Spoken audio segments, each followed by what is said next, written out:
Hello everyone, and welcome back to another episode of Franchise Spotlight. In today's episode, we're going to be talking about 1995's Goldeneye. Let's go ahead and get this rolling.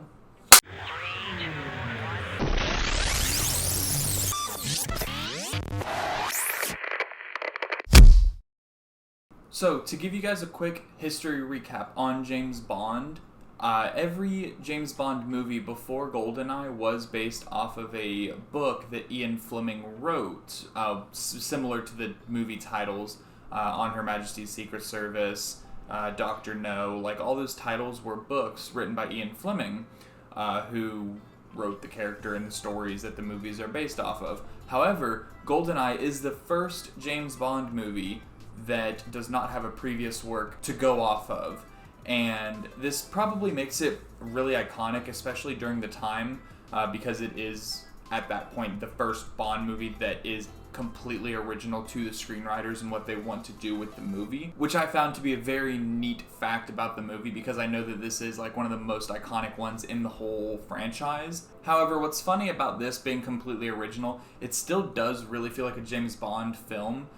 And something that they do in this film that they've done in a lot of other films is like the bad guy is, instead of just, it is kind of one person, but it's also like a group of people. It's the Russians.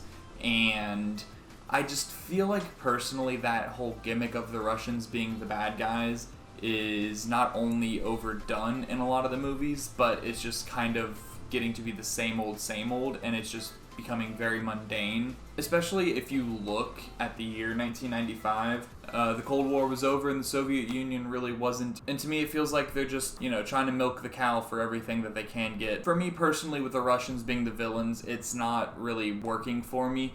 So I'm very curious and hoping that in the next few James Bond films, that they do get a new villain, a new main bad guy, and I'm hoping that it's able to pay off, because with the whole Russians being the bad guys, it's not really working for me anymore. With this being Pierce Brosnan's first James Bond film, it is also Dame Judi Dench's first James Bond film. She is in quite a few of them. I'm not sure exactly the number, but she does stay as M all the way up until the Daniel Craig ones. And obviously growing up with her as M, I'm very happy to see her take on that role of M. And something she does that I absolutely love, and she brings it to attention, she brings it to light for the viewers as well, is Pierce Brosnan is getting a debriefing from her, and she's like, I don't really care about you. You're very misogynistic. You are kind of an asshole in layman's terms. Because I think you're a sexist, misogynist dinosaur, a relic of the Cold War, whose boyish charms, though wasted on me, obviously appeal to that young woman I sent out to evaluate you. Point taken. Not quite, 007. If you think for one moment I don't have the balls to send a man out to die, your instincts are dead wrong. I've no compunction about sending you to your death, but I won't do it on a whim. And good for Judi Dench playing M and just really sticking it to the man with James Bond. And honestly, that kind of made me happy because no one really addressed it before. And I know I talked about it in a previous episode where they don't really need to have sex and all this excess going on if it doesn't add to the plot. So I'm honestly really happy to see Judi Dench's M, address that to James Bond, to his face, and tell him really how she feels. Especially since she is James Bond's boss, and I absolutely love that aspect. So I know that I said that the Russians were really the villains in this. Sean Bean actually does play the one-man villain that does play along with the Russians, creating this Goldeneye satellite that can really just knock out the world. And it really reminds us of other James Bond films, with Russians being the bad guys and making satellites. However, this movie is very cheesy and chaotic. It does have a tank chase scene with James Bond chasing after, I believe Sean Bean is in the car that he's chasing. If he's not chasing Sean Bean, he's definitely chasing the Russians. It's like a 5-minute sequence of just James Bond driving a Soviet tank in the middle of Moscow. I believe he broke out of the Kremlin to do so. And he is just going on a rampage and taking completely ridiculous drift turns around corners and smashing through buildings and just destroying the town and destroying everything, because, you know what?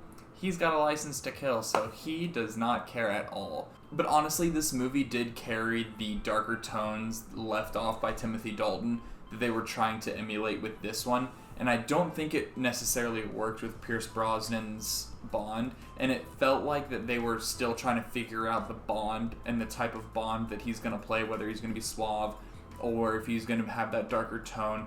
And this movie, it feels like that they're just kind of feeling him out as a character and as an actor, and what direction they really want to take Bond in, because I'm not sure how many more books are out there that these movies can be based off of. But ultimately, we'll have to wait and see. In the last episode, and with the Timothy Dalton movies, they didn't really focus on sex. Well, in this movie, the right-hand woman, I believe to Sean Bean or to the Russians, she kills people, but the way she kills people is she has sex with them, but she takes her thighs and just crushes them and kills them that way. I guess they're trying to make up for the lack of sex by killing people while they're having sex, and it was absolutely insane to me, and I don't know why they went with that route, but ultimately they did, and I thought it was really cheesy, and it just adds to that level of what I was saying, how they're trying to like figure out the type of Bond that Pierce Brosnan is going to be and what type of films that they want to come out with,